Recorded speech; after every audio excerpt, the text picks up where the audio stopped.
Hello guys, pro kabaddi season 12 యొక్క auction అయితే ఇంకొక 2 డేస్లో స్టార్ట్ కాబోతుంది.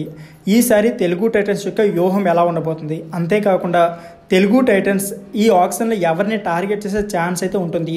ఇలాంటి కంప్లీట్ డీటెయిల్స్ అయితే ఈ వీడియోలో చాలా క్లియర్గా మాట్లాడుకుందాం.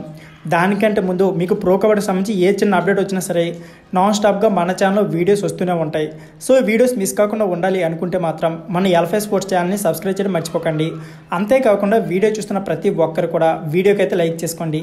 ఇక లేట్ చేయకుండా వీడియోని అయితే స్టార్ట్ చేసేద్దాం. ప్రో కబడ్డీ సీజన్ 12కి ముందు తెలుగు టైటన్స్ వాళ్ళకున్న స్టార్ ప్లేయర్లందరినీ కూడా ఆక్షన్లో విడిచిపెట్టేశారు.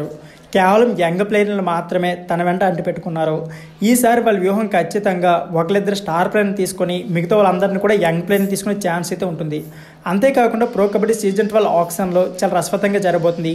ఎందుకంటే చాలామంది టాలెంటెడ్ యంగ్ ప్లేయర్లు అయితే ఈసారి ఆక్షన్లోకి వస్తున్నారు.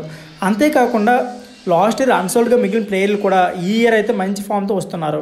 కాబట్టి ఖచ్చితంగా ప్రో కబడ్డీ సీజన్ 12 ఆక్షన్ అయితే చాలా గ్రాండ్గా జరిగే అవకాశం అయితే ఉంది. ప్రో కబడ్డీ సీజన్ 12 ఆక్షన్లో ఖచ్చితంగా తెలుగు టైటన్స్ అయితే విజయ్ మాలిక్ను టార్గెట్ చేసే ఛాన్స్ అయితే ఎక్కువగా ఉన్నాయి. అంతేకాకుండా 99% అతని కోసం అయితే ఈ అభ్యం కార్డు యూజ్ చేసే ఛాన్స్ అయితే ఉంది. ఎందుకంటే లాస్ట్ ఇయర్ పవన్ సర్వత్ లేకపోయినా సరే తెలుగు టైటన్స్ టీంని విజయ్ మాలిక్ ఏ విధంగా నడిపించాడో ప్రత్యేకంగా చెప్పుకోవాల్సిన అవసరం లేదు. కాబట్టి ఖచ్చితంగా ఈ అభ్యం కోడ్ యూజ్ చేసినా సరే విజయ్ మాలిక్ని అయితే మళ్ళీ రిటర్న్ చేసుకునే ఛాన్స్ అయితే ఉంటుంది. సో ఫ్రెండ్స్, ఇదే వీడియో.